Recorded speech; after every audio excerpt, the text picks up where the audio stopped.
Selamat pagi anak-anak. Pagi hari ini kita akan belajar tentang satu tema, yaitu indahnya mengampuni.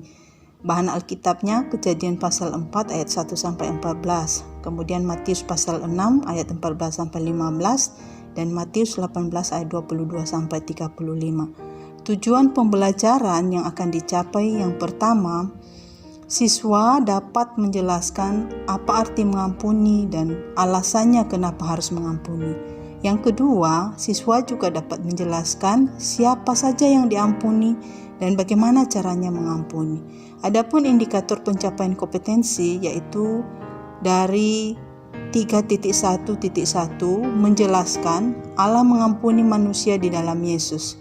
Yang kedua, 3.1.2 menjelaskan bahwa Allah menyelamatkan manusia di dalam Yesus. Nah, kita akan masuk di dalam materi yang ada.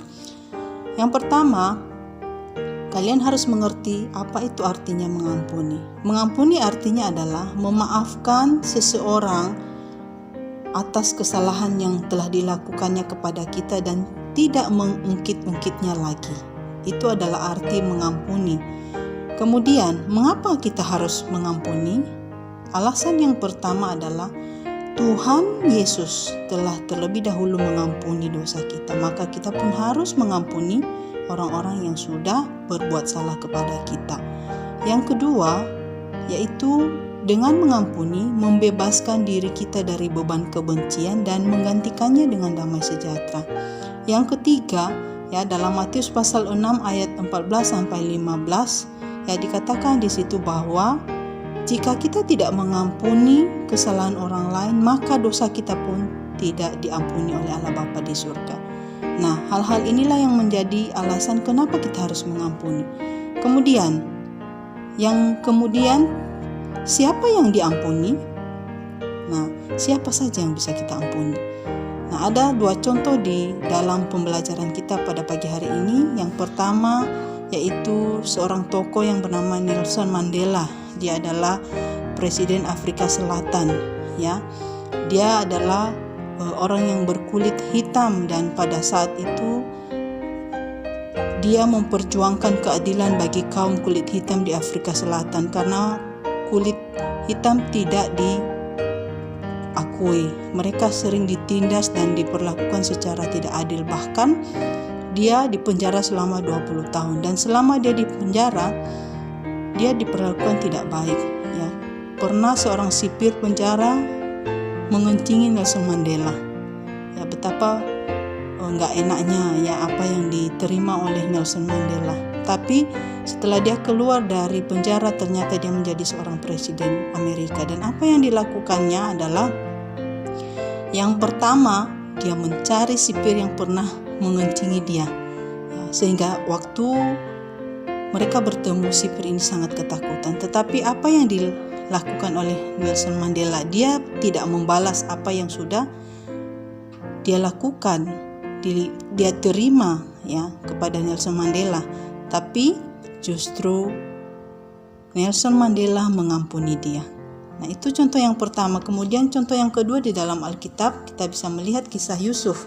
Yaitu kisah Yusuf yang juga dia dijual oleh saudara-saudaranya ke tanah Mesir karena mereka iri karena Yusuf ini sangat disukai oleh ayahnya. Ayahnya sering sekali memberikan kasih yang berlebihan dibanding daripada saudaranya, sehingga saudaranya Yusuf ini menjualnya Yusuf di tanah Mesir.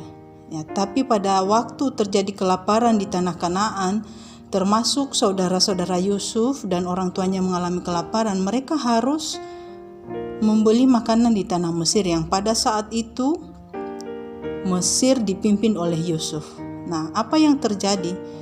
Apakah Yusuf membalas dendam? Ternyata tidak. Dia malah mengampuni saudaranya, membawa mereka ke tanah Mesir, menyediakan tempat yang baik untuk mereka bisa mendapatkan makanan dan terbebas dari kelaparan. Nah, itu adalah contohnya.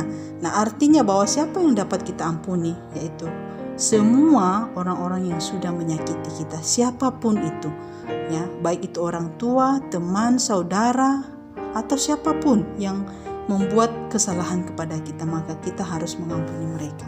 Nah, bagaimana caranya kita harus mengampuni? Ya, tentu ada dua di sini. Yang pertama, kita memberi pengampunan itu hendaknya lahir dari niat yang baik dan ketulusan hati. Setelah mengampuni, jangan sampai diingat lagi kesalahan orang itu sehingga membuat kita tidak mengampuni dengan tulus. Di sini dikatakan bahwa hendaknya pengampunan yang kita beri harus lahir dari niat yang baik dan ketulusan hati. Kemudian yang kedua, meminta Tuhan memberikan kita kemampuan untuk mengampuni, karena kalau kekuatan kita sendiri kita pun tidak mampu mengampuni, maka hanya Tuhan yang sanggup menolong kita untuk bisa memberi pengampunan. Demikian saja anak-anak pelajaran kita hari ini.